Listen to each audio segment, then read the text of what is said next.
But what got me through all these workshops was there was a basic voice that I had. It was my voice. And I think those are the writers that endure. They really, really know what their voice is. I'm Mookie Katigbak-Lacuesta, and this was the very first workshop I applied to. I do remember applying for the workshop because it's a rite of passage. Any workshop is scary, but your first workshop is 100 times scarier than the other workshops you end up trying out for. Things are really intense when you're a young writer. Oh, there I am.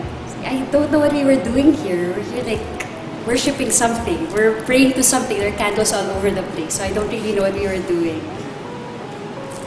I wrote a poem about a movie called The English Patient, the poem about a scene from that movie called The Cave of Swimmers. You get workshopped, of course, by the top writers and teachers in Ateneo. Then you get outsiders, people who are luminaries from the literary world. More than being afraid, I guess the feeling is, wow, you're in absolute awe because the people you were reading are suddenly in front of you. That kind of wonder really eclipses any feeling of fear. My panelists then will probably be your panelists now. Sir Diaz was my favorite, and Ma'am Benny was my favorite. Marge Evasco.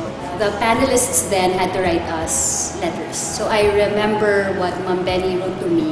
And I actually kept that letter for years, basically saying that, you know, whatever writing prowess you have, whatever skill you have is like a talisman that you carry with you to protect you against the evils of the world.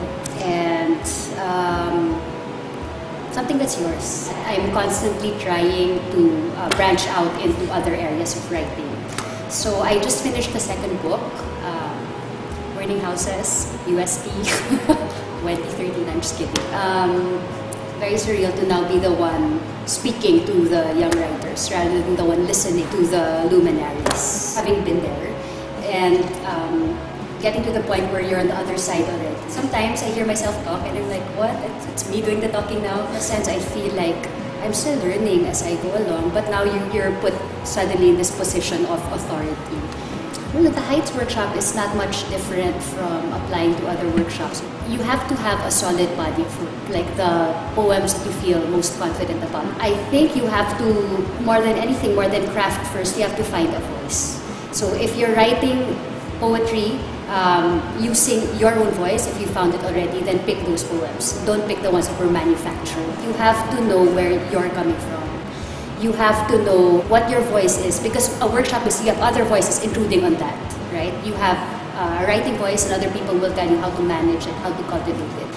But what got me through all these workshops was there was a basic voice that I had. It was my voice.